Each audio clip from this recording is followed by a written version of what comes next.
Paper को कर रहे हैं तो फर्स्ट अगर हम क्वेश्चन देखें which of the following is most acidic, तो इसमें हम ये देखेंगे इलेक्ट्रॉन विड्रॉइंग ग्रुप अगर कोई है तो वो एसिडिक कैरेक्टर को बढ़ाएगा और electron releasing group acidic character को घटा देते हैं। तो मिथॉक्सी में अगर हम देखें और अगर हम मिथाइल में देखें तो ये दोनों ही हमारे इलेक्ट्रॉन रिलीजिंग ग्रुप हैं, तो ये तो एसिडिक कैरेक्टर को डिक्रीज करेंगे। और नाइट्रो ग्रुप में अगर हम देखें तो ऑक्सीजन नाइट्रोजन से खींचेगा, तो this is electron withdrawing group, तो ये एसिडिक कैरेक्टर को बढ़ाएगा। तो as compare to benzoic acid, nitrobenzoic acid हमारी और भी ज्यादा एसिडिक होगी और ये दोनों उससे कम एसिडिक होंगे, तो इसलिए हमारा इसमें आंसर होगा ए। अगला हम देखिए acid anhydride on reaction with primary amine, तो ये भी अमीन्स में बेटा तुमने किया था कि जब प्राइमरी अमीन को हम किसी अनहाइड्राइड के साथ रिएक्ट कराते हैं तो हमारा यहाँ पर क्या बनते हैं, अमाइड्स बनते हैं, तो इसका आंसर होगा हमारा अमाइड। अब हम और भी कर लेते हैं और यूनिट्स के भी, तो देखो molarity of 900 gram of water, molarity का फॉर्मूला देखो बेटा क्या होता है, WB over MB into 1000 over volume of solution. अब वेट इसने यहाँ गिवन कर रखा है 900 ग्राम है, तो क्योंकि वाटर की डेंसिटी 1 होती है तो जो उसका वेट होगा वही उसकी वॉल्यूम होगी, तो 900 ग्राम अगर वेट है तो 900 ग्राम ही वॉल्यूम होगी, तो 1000 ओवर 18 हम करेंगे तो 55.5 इसका आंसर होगा, तो इसका आंसर है बी। फोर्थ अगर देखो तो बेटा ये इंग्लिश में ना इन्होंने गलत लिख रखा है, ये इसमें एक मिस्टेक है कि यहाँ तुम अगर हिंदी वाला पढ़ो एक शून्य कोटि की अभिक्रिया मतलब अ जीरो ऑर्डर रिएक्शन के 100% पूर्ण होने में समय लगता है। अब यहाँ पर इसने इंग्लिश कर रखी है primary alkyl halide would prefer to undergo, तो ये इसकी हिंदी ही नहीं है, तो ऑप्शन तो इसने वही दे रखे हैं। तो ये क्वेश्चन हमारा यही है कि एक कोई जीरो ऑर्डर रिएक्शन अगर 100% कंप्लीट हो जाए तो उसका क्या रिलेशन होगा। तो मैं ध्यान हो तो हमने ना टी हाफ किया था उसका कि टी हाफ बटे में हमारा ऐसे A2K करके था हमारा, ठीक है ना। अब ये हाफ लाइफ पीरियड है, पूरा होगा तो हम इसका डबल कर दें ना, तो हम देखो इसका भी डबल करेंगे फिर भाई, अगर हमें 100% का निकालना है हाफ लाइफ पीरियड मतलब आधा रिएक्शन, अब आधे का डबल कर दूं तो पूरा रिएक्शन, तो हम डबल कर देंगे तो 2 से 2 कट जाएगा तो A/K आ जाएगा, तो इसका ऑप्शन होगा ए। ठीक है, अगला हम देखेंगे क्वेश्चन, अगला है हमारा which of the following is most acidic. अब तुम देखोगे तो ये सब हमारे, तुम्हें अगर ध्यान हो तो बेटा ये देखो अल्कोहल है, फिर ये हमारा हेक्सेनोल भी एक टाइप का एलिफेटिक अल्कोहल ही है, और एक हमारा क्या है फिनॉल। ठीक है, अब तुम्हें पता है कि फिनॉल अल्कोहल से ज्यादा एसिडिक होती है। फिनॉल में भी फिर वही बात होती है बेटा, अगर इलेक्ट्रॉन विड्रॉइंग ग्रुप लगे हुए होते हैं तो वो एसिडिक कैरेक्टर को बढ़ाते हैं। ऑर्थो और पैरा पर है अगर ज्यादा बढ़ाते हैं एज कम्पेयर टू अगर वो मेटा पर है, पर अब यहाँ तो मेटा वाला ही है एक, तो मेटा क्लोरोफिनॉल, और क्लोरीन तुम्हें पता है इलेक्ट्रॉन विड्रॉइंग ग्रुप होता है, तो इसलिए फिनॉल से भी ज्यादा एसिडिक हमारा क्या हो जाएगा, मेटा क्लोरोफिनॉल हो जाएगा। ठीक है, क्लियर, सबको आ रही है बात समझ में कैसे, तो यहाँ पर भी वही रीजन है। The ease of dehydrohalogenation of alkyl halides with alcoholic potassium hydroxide. देखो जो हमने डीहाइड्रोहेलोजिनेशन जो बीटा एलिमिनेशन वाला रिएक्शन किया था ना हमने, कि देखो बेटा ऐसे वाला, ये हमारा CH3CH2Br, ऐसे हमारा फिर KOH एल्कोहलिक, ठीक है, इससे तुम्हें ध्यान हो तो एल्कीन्स बनते हैं, है ना, और ये KBr और वाटर बाहर निकल आता है। अब ये इसमें पूछ रहा है कि प्राइमरी ज्यादा रिएक्टिव होगा, सेकेंडरी ज्यादा होगा कि टर्शरी होगा। ये भी नोट्स में ना मैंने एक जगह ऑर्डर करके तुम्हें लिखवा रखा है, तुम्हें ध्यान हो तो है किसी के पास यहाँ पर हेलोजेंस के वाले जो हेलो एल्केन्स वाले, एक बार हाँ कॉपी दिखाओ। वैसे उसमें टर्शरी फिर सेकेंडरी फिर प्राइमरी होता है, एक्चुअल में सिडजेफ रूल लगता है, तो जिसमें जितने ज्यादा हमारा मतलब सब्सटीट्यूशन हो सकता है तो फर्दर वो उतना ही ज्यादा हमारा रिएक्टिव होता है। पर फिर भी एक बार कंफर्म कर लेते हैं, है ना, जहां तक है मेरे हिसाब से वही है। देखो ये रहा, टर्शरी सबसे ज्यादा रिएक्टिव, फिर सेकेंडरी और फिर प्राइमरी, ठीक है ना, तो इसलिए इसका ऑर्डर क्या होगा हमारा सबसे ज्यादा। अब देखो यहाँ ऑर्डर को पहचानना सीखना है बेटा तुम्हें। अब तुम ये देखोगे कि सब जगह टर्शरी टर्शरी आ गया, जहाँ मुंह खुला है ना वो वैल्यू वहाँ ज्यादा है, तो इसका ऑप्शन होगा बी कि टर्शरी फिर सेकेंडरी फिर primary. What is meant by ambidentate ligand, तो ये कोऑर्डिनेशन केमिस्ट्री का एम्बिडेंटेट लिगेंड, ध्यान है बेटा कौन से होते हैं। यस मैम,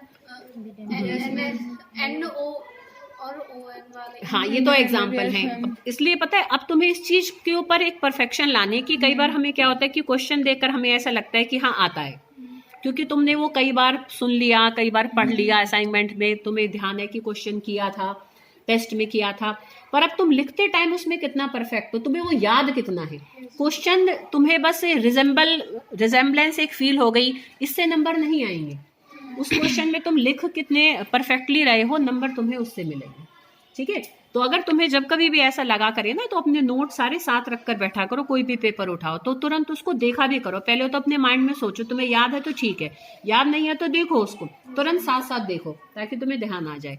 तो एम्बिडेंटेड लिगेंड्स बेटा वो होते हैं जिनमें बॉन्ड बनाने वाले एटम्स तो दो होते हैं, विच have more than one donor atom, but they form bond with one atom at one time. या ऐसे करके उसकी डेफिनेशन ज्यादा क्लियर है कि दोज मोनोडेंटेट लिगेंड्स है, तो वो मोनोडेंटेट मतलब बॉन्ड तो वो एक बनाएगा, पर डोनर एटम एक से ज्यादा है, क्योंकि एक बार में या तो वो उससे बनाएगा या उससे बनाएगा। तो those monodentate ligands which have more than one donor atoms are called ambidentate ligand, जैसे NO2 और ONO, जैसे SCN और NCN। ठीक है, तो ये तुम्हें कोऑर्डिनेशन कंपाउंड के शुरू के नोट्स के पेजेस में मिल जाएंगे। Name the steam volatile isomer out of ortho nitrophenol. तो इनमें जिनमें डाउटफुल था ना, तो मैंने इनको कंफर्म कर लिया है, इसलिए मैंने लिख दिए हैं। देखो बेटा, ऑर्थो नाइट्रो स्टीम वोलेटाइल क्या होते हैं? देखो बेटा कि जिनको ना हम स्टीम डिस्टिलेशन की हेल्प से सेपरेट करते हैं। कईयों का क्या होता है बेटा कि जैसे जो बॉइलिंग पॉइंट होता है ना, काफी ऐसे मतलब हाई होता है, जी सॉरी लो होता है।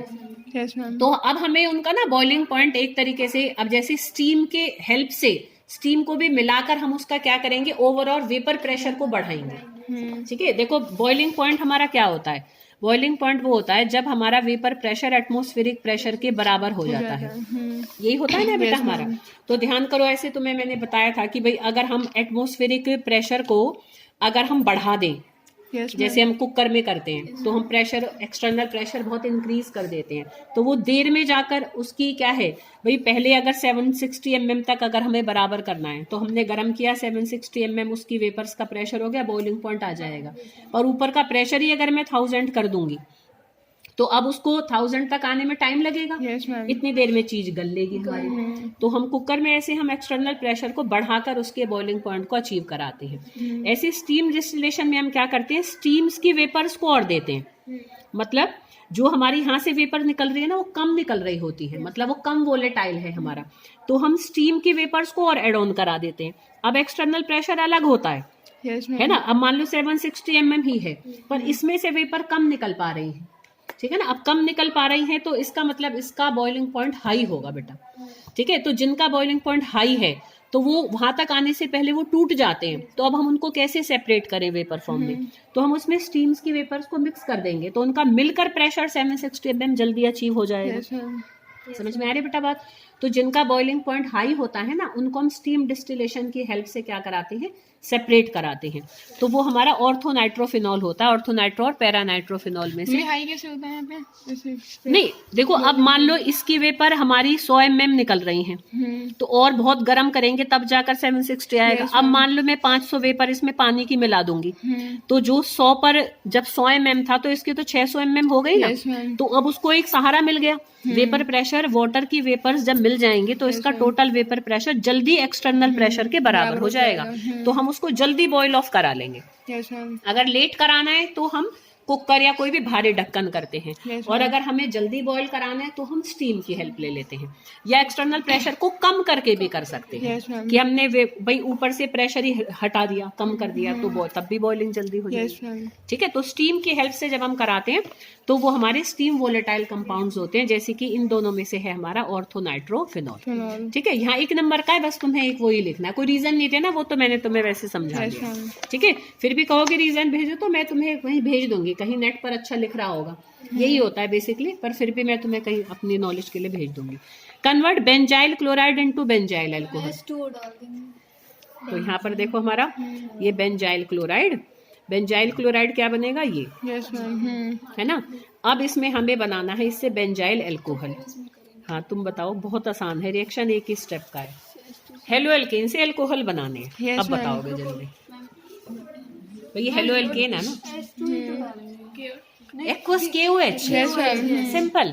ठीक है, ये ऐसे ना पकड़ के रखो कुछ, मतलब H2 डालेंगे तो क्या नहीं बेटा, देखो इसका क्योंकि हमारा जनरल रिएक्शन है ना। देखो KOH जब हम एक्वस डालते हैं तो हमें हेलो एल्केन से अल्कोहल्स मिलते हैं, जब KOH अल्कोहलिक डालते हैं तो हमें एल्कीन्स मिलते हैं। तो ऐसे ही हमें इस बात को यहाँ पकड़ के चलना। ठीक है, अगर H2 डालेंगे तब भी गलती होगा ना? नहीं, तब क्योंकि देखो बेटा हम हेलो एल्केन से कोई रिएक्शन हमारा है तो नहीं ऐसा। Yes sir. हम एल्कीन्स में पानी डालने से जरूर अल्कोहल बनाते हैं, वो रिएक्शन हमारा है।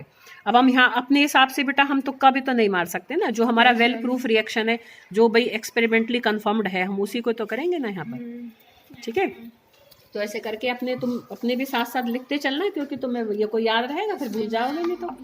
हाँ, तो what do you mean by glycosidic linkage, कर लोगे है ना, जल्दी जल्दी करते हैं। सीधा ये मैंने इनकी लिखी हुई है ना डेफिनेशन, उसमें लिखी हुई है जो हमारा पॉलीसैकेराइड्स है ना। फिर भी सिंपल क्या होती है, linkage between monosaccharides in A carbohydrate is called glycosidic linkage. Stop हो गया, क्या हो गया, इसको तुम बंद कर दो पहले।